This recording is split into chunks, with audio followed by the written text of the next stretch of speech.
And there are cases with DNA tests with a good ending and without a divorce. It happened in the shaggy 2000s. I can't remember the exact date.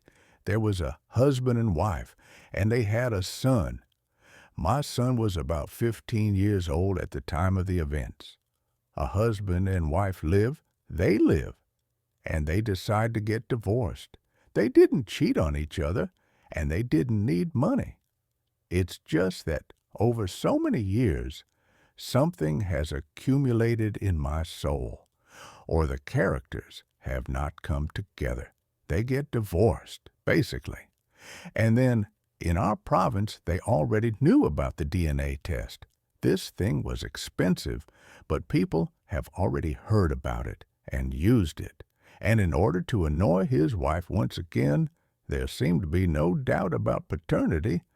The husband does a DNA test, and the son turns out not to be his. The wife is hysterical. The husband is amazed. I don't know how they communicated there or what they agreed on. They're doing another test. The son turns out to be neither husband nor wife. Yeah, they got mixed up in the family home. According to the blood type, everything is fine, so there have been no questions for 15 years. By the way, this son was born at the very beginning of the 1990s. They lived then somewhere in Central Asia, in one of the republics. But after the collapse of the Soviet Union, Russians became uncomfortable in Central Asia, and many fled to Russia. So the husband and wife moved in with us in the mid-90s. So they start to raise information and make inquiries. They call and write to the place where the son was born. Here it turns out that the genus, there is no longer a house, and there is no hospital, and there is little left of the village. The hospital's archives are either lost or eaten by mice. It is impossible to determine exactly who was giving birth in this hospital at that time. All these inquiries and information gathering took several months. While all this was going on, the divorce faded into the background. As a result, it turned out that there was about a 0% chance of establishing where their biological child was or finding their biological parents. In this regard, the husband and wife make two decisions. Since the prospect of finding a child or his parents is very vague, and he is not even a stranger to them, they have been raised, loved, cared for, dressed, shod, raised for 15 years. Consider him a relative. What? You were a native for 15 years, but you didn't become a native here? Neither the father nor the mother nor the child is to blame for this. Had he been his own all his life, and now he was a stranger?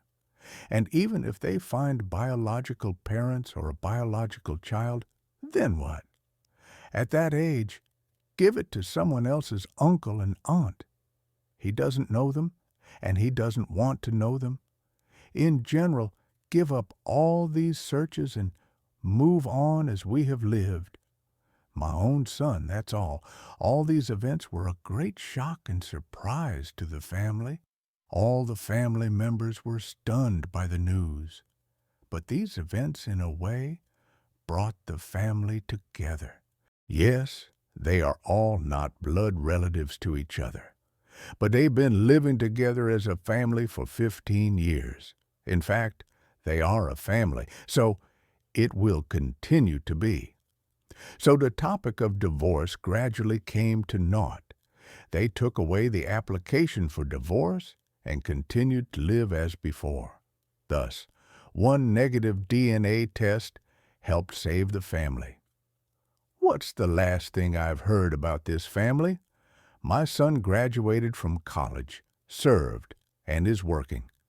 He was unmarried at the age of 25.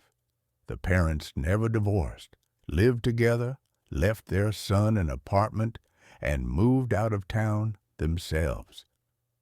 There is beauty there, nature, clean air, lots of land. You can move on and not bother each other in four walls.